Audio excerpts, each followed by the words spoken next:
Welcome to the Deep Leadership Podcast. Today, I'm joined by Miriam Meima. Miriam has been a coach and facilitator for over 20 years, dedicating her life to studying the overlap between business and psychology. Miriam has coached founders and executives at hundreds of companies, including a dozen valued at over $1 billion. She works one-on-one with senior leaders, facilitates team offsites, and develops customized leadership development journeys for leaders at all levels. Her specialty is in helping people unlock the next level of performance while maximizing authenticity. I am excited to have her on the show to learn more from her deep experience in leadership development. So Miriam, welcome to the show. Thank you. Appreciate you having me. It's a pleasure to be on with you. Yeah, it's great to meet you and great to have you on the show. And I am excited to learn from you. That's what we do on the show is we learn from experts like yourself. And I've got an empty notebook here and I usually take a lot of notes. So I'm excited to learn from your experience. But first of all, tell us a little bit about your company, 2M Leaders. What do you do there and what makes your company unique and special? Yeah, great. I'm hoping you'll tell me as well. So I have my vantage point, and I'm thinking, sometimes all of us get so focused on the world that we live in that perhaps you have a perspective that I won't even have. But the 2 Million Leaders Project is my company, and this is in some ways a coaching and leadership development company like you would find in many places. I think what makes us different is the fact that we have a mission to work with over 2 million leaders across the globe.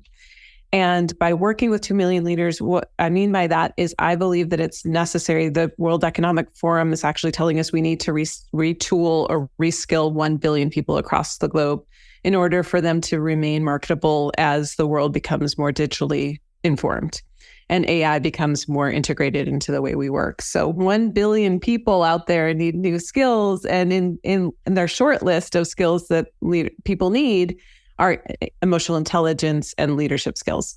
So I view it as my personal mission to ensure that I am somehow, some way, and this podcast is one element of that purpose or mission for me, is figuring out how can I take my experience and how can I take leadership as a concept and boil it down to essential skills and make sure I'm making those available to at least 2 million people. That is exciting. And what, I guess, before we dive into some of the questions, I'm just curious, why 2 million? Where did you guys settle on that? It's funny because the podcast we do is to build a world with better bosses. And I just say, more bosses, better bosses. You're saying 2 million we want to get. 2 million. I know. Why 2 million? Yeah. This started back. So I grew up in Ann Arbor, Michigan in the United States. I moved around quite a bit, but I lived for some time in Colorado. And when I was in Colorado, I had the opportunity to go to an event that was at the Aspen Institute. And that's where a lot of world leaders gather and they have amazing conversations. And I was lucky enough to be in a room with people, that I had no business being in the room with. Essentially, that's how it felt, right? That's what imposter syndrome always tells us. But what I noticed is I was talking to a lot of people and they were all telling me stories about how they had reached 1 million people. It was for some reason, it was a very consistent number that I kept hearing over and over and over again. And at that point in my life, it was inconceivable to reach 1 million people. It was inconceivable. And it was in different industries and different ways that those people were essentially orienting towards 1 million. And so I set out to ask myself, who would be my 1 million people? Should I be moving to Africa and working with orphanages? Should I be working? I was really, really unsure. And I asked myself over and over and over again, who are my people? What if I were going to focus on 1 million people, who would they be? And once the clarity came, it was obvious that my people they're leaders in first world countries. And I believe that if I can reach many leaders in first world countries, the rest will take care of itself. And so I set my sights on 1 million. I thought, why 1 million? Why not double it? Why go for 1 when we could go for 2? Yes. Good. I love it. I mean, that's, you have a very clear goal and a very clear mission, and you even name your company after it. So I love that. It's absolutely purpose driven, is purpose focused, and you have a mission and you're on it. You're on mission. So you're on mission. Hopefully we'll get you close to, I don't know if we'll get 1 million listeners, but we'll get a lot of listeners out of this interview. So let's go down to the basics. So leadership is, there's a lot of different definitions. A lot of people have a lot of opinions about leadership. How do you define leadership? What's your definition and how you focus leadership when you do your teaching and instructing? For me, great leadership is consciously designing the impact we have on others. It's deciding what is the impact that I want to have and then learning how to reverse engineering that. So consciously designing the impact I have on others. Interesting. So this would, take the shape of, transformational leadership, where we're trying to impact others to bring out their full potential, to help them achieve their best. But how does that affect the bottom line? How does it affect the performance of the business? If we constantly design the impact we make on people, how will we make more money? How will we grow our business? Are they related? They're definitely related. Yeah. So I spent the very, very many years early in my career working specifically with subject matter experts that had linked behavior in business to bottom line success. So Bill Neal and Dan Dennison from the University of Michigan Business School have spent 25 years studying the link between culture and bottom line success. So we know that the way that people think and the way that they behave dictates the decisions they're making day to day and translates to bottom line success. So depending on what metrics matter to us, or what, maybe it's money, maybe it's growth, maybe it's profitability, maybe it's employee or customer retention, regardless of what we're orienting towards, we can map that essentially to what is it that we need people, how do we need people behaving? How do we need people thinking? And then there is our leaders in place to help influence that outcome. I love it. So it makes sense. So the two are tied together. So if we can impact people, then we can impact results. Absolutely. Yes. To me, that's felt very intuitive my whole life. I was 13 when people started to tell me I should become a business psychologist, but I realized that that's not intuitive for everyone. We don't. No. Not everybody on the planet makes that link or sees that link as so obvious. This is an interesting point that you bring up, because that's one of the reasons I started writing and did a podcast, is because I realized what I was defining as leadership, what I was practicing as leadership for all these years, 30 plus years, was different than many of my colleagues in corporate, in these global companies that I work for. So what do you think the difference is between your definition and what a lot of people maybe mistake as leadership, or what they may think about leadership? What's the difference? Yeah, I think a lot of us get stuck on outcomes and driving outcomes and forget the means by which that we can arrive at that. And we forget, I really truly believe most of us are minimizing the impact that we're having on people all the time. Family members, people we're passing by on the street, we are influencing each other all the time. And we are completely oblivious to one of our greatest points of leverage for driving the outcomes that we so greatly care about and focus on. Yeah, it's interesting, because that's one of the things I saw just in my experience with corporate, in the corporate world, is that a lot of people, they would isolate themselves. They would, they were busy, right? They're in meetings, they're on phone calls, and they're in the office with the door shut, and they never get out to where their people are and see their people. And I in my books I say leadership is a people business. It's all about people. And when you miss that thing, when you're working on your email list or your to-do list, you're not engaging the people that get the results. So I think, to me, it's obvious as well. And so is that when you're doing leadership development, do you bring people back down to earth and say, it's about people? Oh, it's definitely about people. Well, I ask them first, what do you want to be known for as a leader?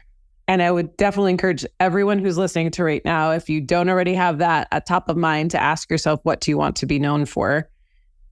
I don't really mean outcomes. I really mean, if people were to describe you, what words would they use? What adjectives or characteristics would come to mind? And that's usually a good clue in terms of how they want to be perceived, is how they want to show up. And then we can start to figure out when is that happening and when is that not happening? And how do we close the gap between your intentions and what's currently your reality, which I would call your current impact and your intentions. We need to close the gap.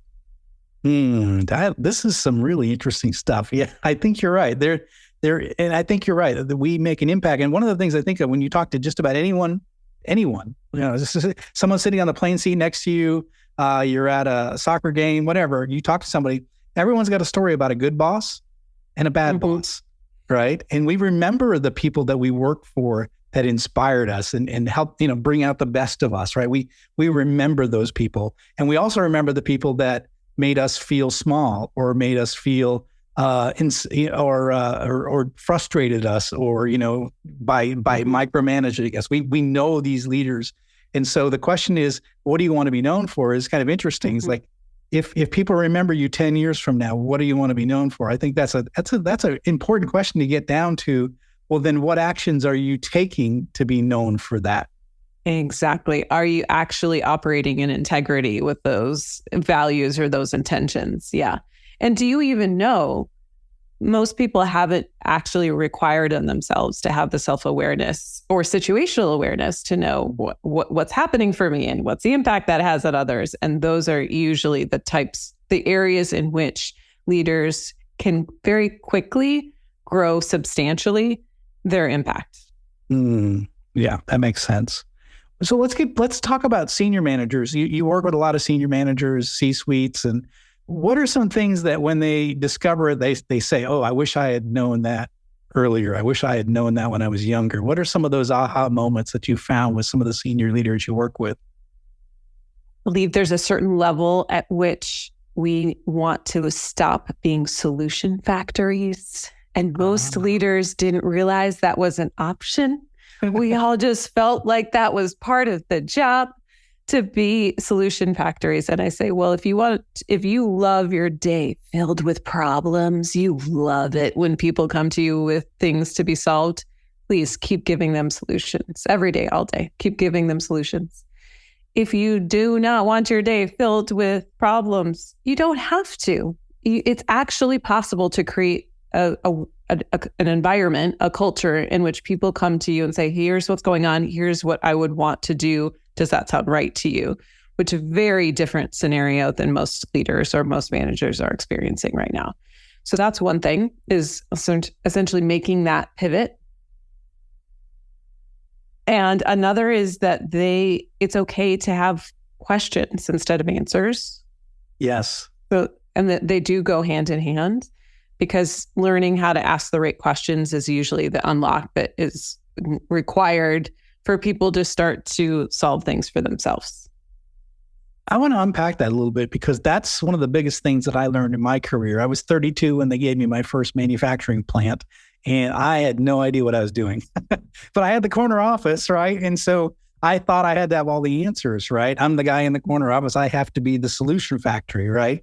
The problem is I had no solutions. I was young. I was inexperienced, right? I was in the military prior to corporate life, so I didn't really know manufacturing that well. I had employees that worked for me that had been in the company as long as I'd been on Earth, right? So how do I become the solution factory when I don't have all the answers?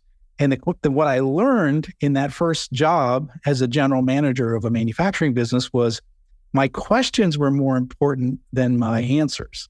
And having the ability to ask questions and listen and get input from others, it unlocked the collective wisdom of the team more than and I didn't do it on purpose. I did it because I was clueless, but it ended up creating an amazing culture where everybody was part of, solving problems, running the business, and everybody was fully engaged because I asked a lot of questions.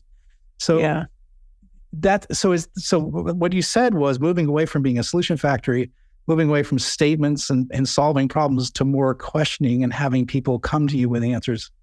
That's a big thing to learn when you figure that out. I imagine that many of your leaders are saying, wow, that unlocked so much from, so much more that I can do in an organization when I'm not the center point for problem solve. Oh my gosh, it really does.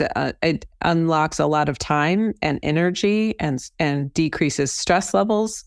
And what's true is sometimes you do need to provide the solution. Sometimes what people need from us is the answer. It's just a question of, is this one of those times, or are they defaulting to me because I haven't empowered them? So I usually say a good step from giving solutions, which a lot of us are in that habit, to a good next step is to say, I'm happy to give you my answer, but before I do, what would you do if you didn't have me to come to? What would be your instinct? So that gives me so much more information as their manager of where I still need to train them or to develop them. Because I have now, and they're telling me what their instincts are, which is the information I need to be able to coach them. Yeah, absolutely. Another thing I was thinking about when we were talking about that, one of the things I believe is good for people is to be challenged. Like, we want to be challenged. Like, good employees want to be given the ball on the fourth down with 2 minutes to go. They want the ball, right? Mm-hmm. And so if we're always solving their problems, then they feel like, I'm never challenged in this job. But the boss has always got to be the solution provider. So one of the things I found is if I give my good people the ball, sometimes I let them run with it, they're much more excited to come to work. And they're working on some project that has high visibility and it's going to impact the organization. And they're telling their family about what they're working on. And they're energized and excited. We're using people to their full potential versus, holding all the important things at the corner office and only giving out the not important things to everybody else. And I think it's really important with young employees. You come here, you've got a 4-year degree, you're so excited, you finally get the job at the big company, and we make you do grunt work for 10 years before we allow you to do any major projects. And that's always frustrated me with corporate jobs. At least that's what my observation was. Yeah. I'm going to build on that for a moment. I absolutely agree that we want to be challenged. As humans, that's what we sign up for. I believe everyone wants to show up, do good work, and then go home and have a good life. I really believe that. And there's a major difference between what people feel like they need to deliver at work in order to feel like they have essentially checked the box. And then there's all of this discretionary effort that they really want to access. That's what you're talking about, that potential, that level of engagement. When someone really cares and they're invested, we can access all of that discretionary effort.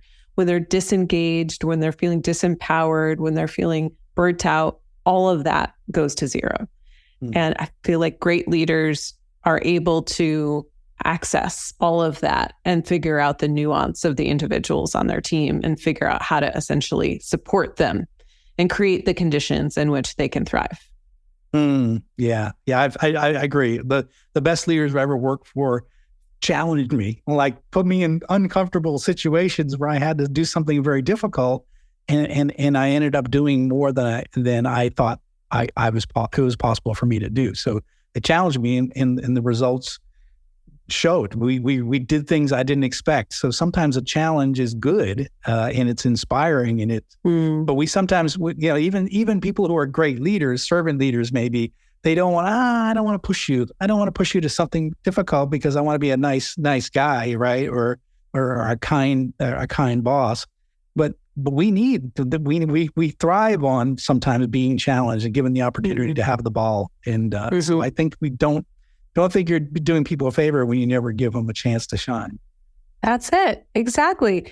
And going back to the idea of what do you want to be known for? Sometimes when I ask that question, people assume that it should be kind and generous and supportive. Yeah. And there is no right or wrong answer to that question. If someone wants to be hard and challenging and they want to be known for that, great, go for it. I think that there's room for the whole range, and it's so important for people to be true to themselves and the type of environment that they want to create.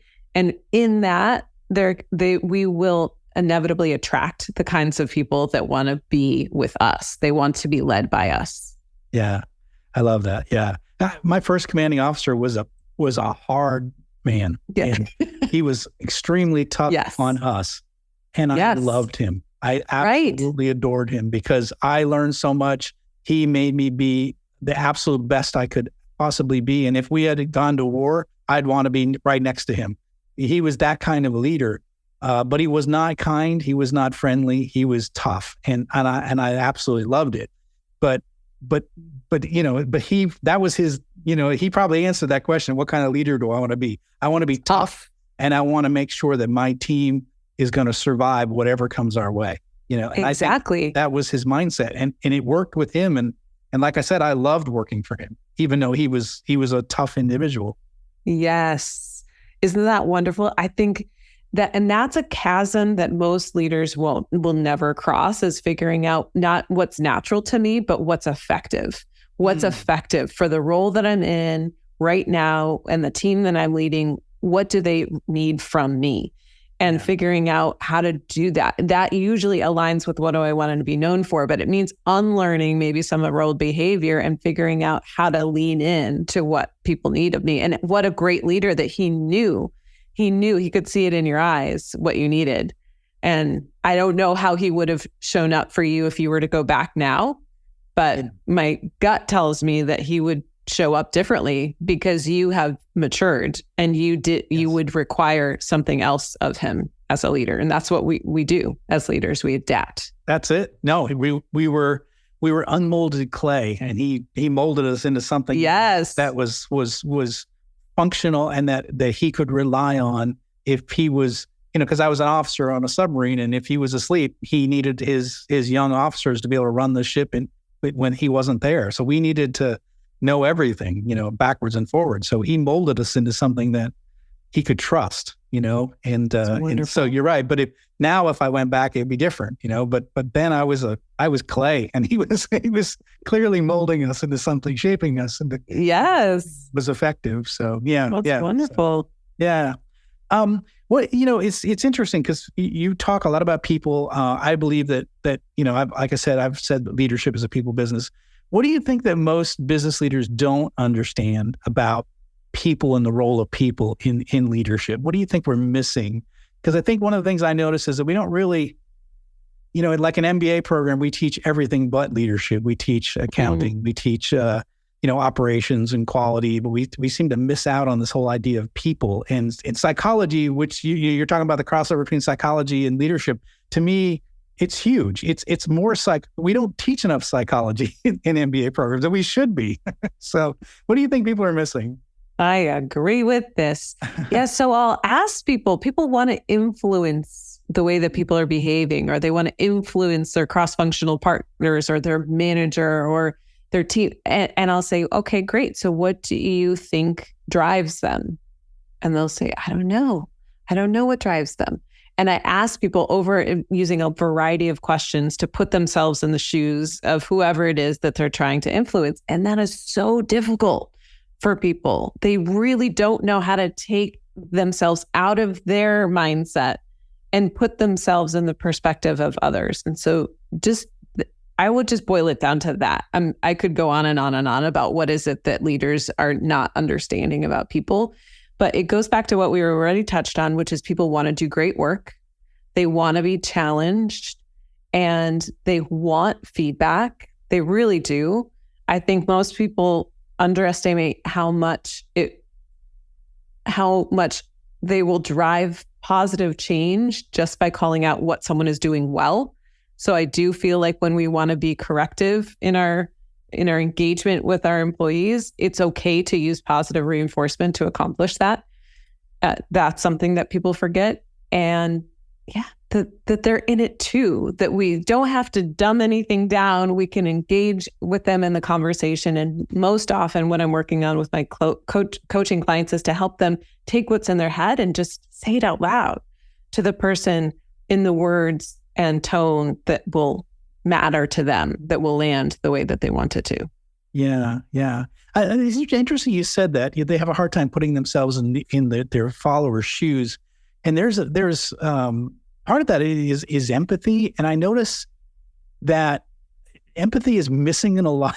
I hate to say this, and maybe I'm generalizing, but I noticed a lot of my peers when I was in corporate just had no empathy, or they would say something to me like, well, we got to get the results. Who cares if we're working overtime for a month? We got to get this out.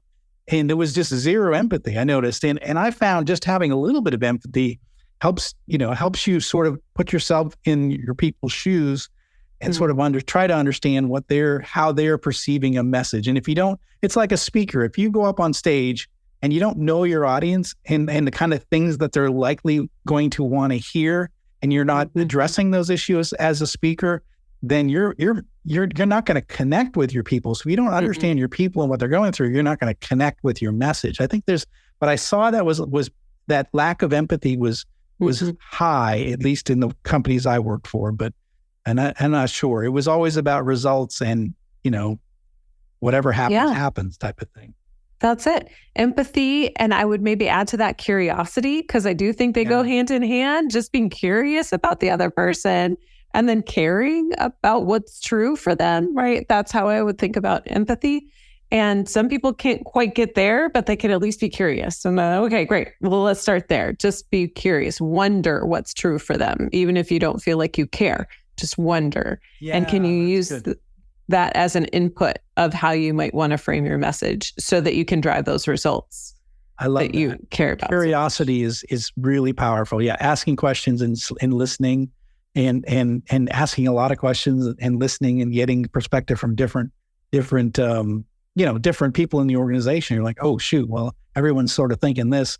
I guess I missed, I didn't communicate that very well because everyone thinks, this other thing is happening. So yeah, being curious is if you don't have empathy, be curious. That's a great piece of advice. So, we've got, listeners, we may have some newer managers on the show, and a lot of cases, people get into management because they're the best individual contributors. So they're like, okay, you're now the manager. And so, typically there's a 10-year gap typically between when you're promoted and when you actually get real leadership training. So what should new managers do to develop their leadership skills in light of the fact that they may not get training anytime in the first, 5 to 10 years of that role? Mm-hmm. I think it's be honest about what you know and what you don't know, and don't doubt or evaluate how good or bad that is. That's what happens for a lot of people, is they're lacking self-awareness. So with self-awareness, I would start with, what is it that I feel clear about? What is it that I know? And be honest about it. Do not minimize. And then what is it I don't know? And be okay about that. And figure out how to learn. What is your learning style? As a manager, what is your learning style? Do you like podcasts? Do you like books? Do you learn by trial and error? Do you learn by example? And figure out how to source that for yourself. I definitely think that's possible. I do not think that people need to wait for a leadership development to be imposed upon them. And the other one is situational awareness. Just start to track what's working and what's not working. And that is free. But it does require asking sometimes for feedback. How did that land? And making sure that the way that you think it landed or what you think is happening for your team, it actually tracks to what is in their minds or in their hearts in that moment. It makes a lot of sense. Yeah. So what are you working on these days at your company? Well, I'm working on some strategic partnerships across the globe to figure out how to scale leadership development. So we talked about 2 million leader project. I'm thinking about adding some zeros to that. I'm trying to, why not? I'm really thinking about how to gamify leadership development for our youth. I would love for more young people across the world to know how to advocate for themselves, how to listen to others. I love that you really focus on listening and the importance of that as a leadership skill. I think that listening, talking to each other, active listening, there's some just foundational skills that if we could teach them earlier in life, we would all be a lot better off. That sounds good. Gamifying leadership development. That's that guy. I have that. I like that. So as you move further on that, I want to talk more about that, because that's very interesting to me, because I do think that one of the things I see is leadership development. We don't treat it like a special skill. We sort of throw it on top of everything else. Oh, you're a great engineer. We're going to make you engineering manager. And it's sort of like a footnote. Oh, you're also a leader. And I don't think we treat it as a specialized skill set that needs to be developed. And so I like that idea, gamifying. So as you develop that and you have got some things to talk about, let's have you back on that one, because that's pretty exciting. So happy that's neat to hear. Yeah. Yeah. So what final message would you like to leave with our listeners today? I would like for every listener to take a moment, just take the biggest breath that they've taken all day. Because often we don't let ourselves pause. So take a breath and then give themselves a little pat on the back for investing the time and energy into a podcast, because this is exactly what we're talking about. So thank you for listening. Thank you for investing in yourselves, and smile. I feel like that helps reinforce a sense of gratitude and possibility.